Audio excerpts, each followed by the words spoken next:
Sa mga desperadong sitwasyon, tumawag sa Panginoon. Ako po si Father Fiel Pareha at ito po ang ating segment, ang Daily Devotion, na kung saan tayo po ay magdarasal, magbabasa at magninilay kasama ng salita ng Diyos sa buong taon. Manalangin tayo. Sa ngalan ng Ama, ng Anak at ng Espiritu Santo. Amen.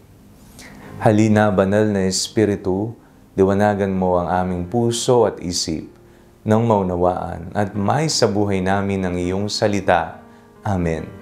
Our Bible passage for today is from the Gospel of St. Mark chapter 5, verses 25 to 34, and I read it for you.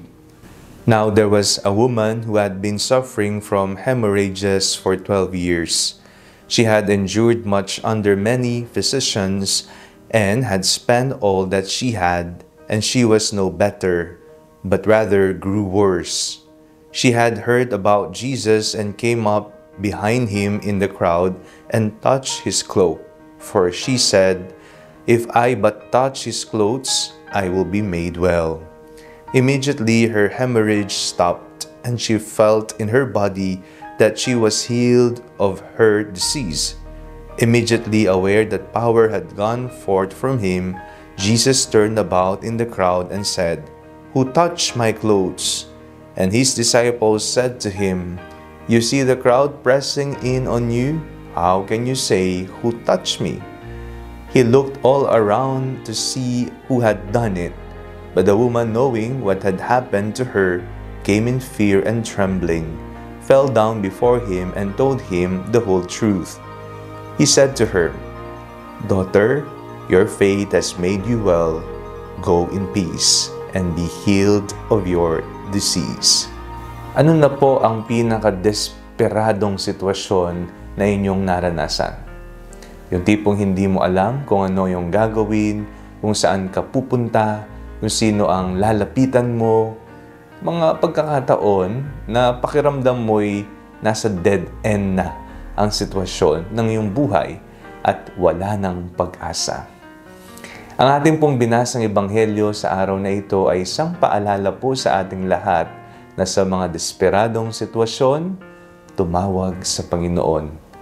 Ito po ang ginawa ng babae sa ating binasang ebanghelyo. 12 taon na siyang dinudugo, may sakit po siya. At kahit kani-kaninong doktor na siya nagpatingin, naubos na ang kanyang yaman para siya ay gamutin. Pero lalo lamang lumala ang kanyang sakit.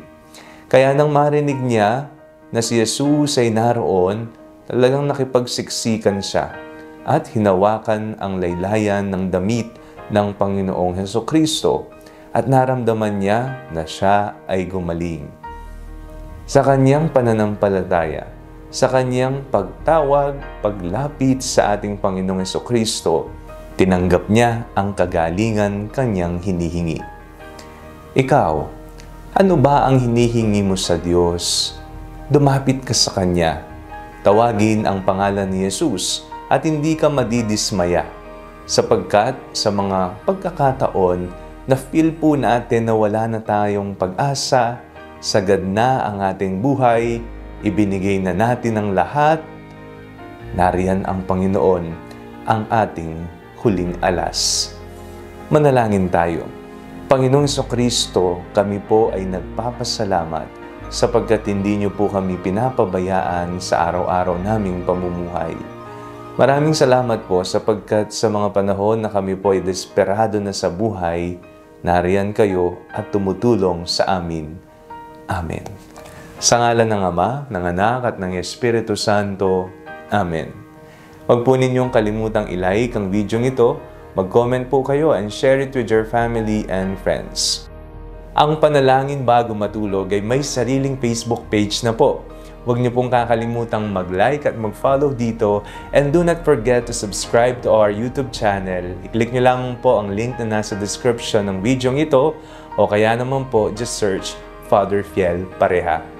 Kung nais nyo naman pong maging updated sa mga kaganapan ng ating pagpapahayag, you can join our broadcast channel dito po sa ating Facebook page. God bless you po.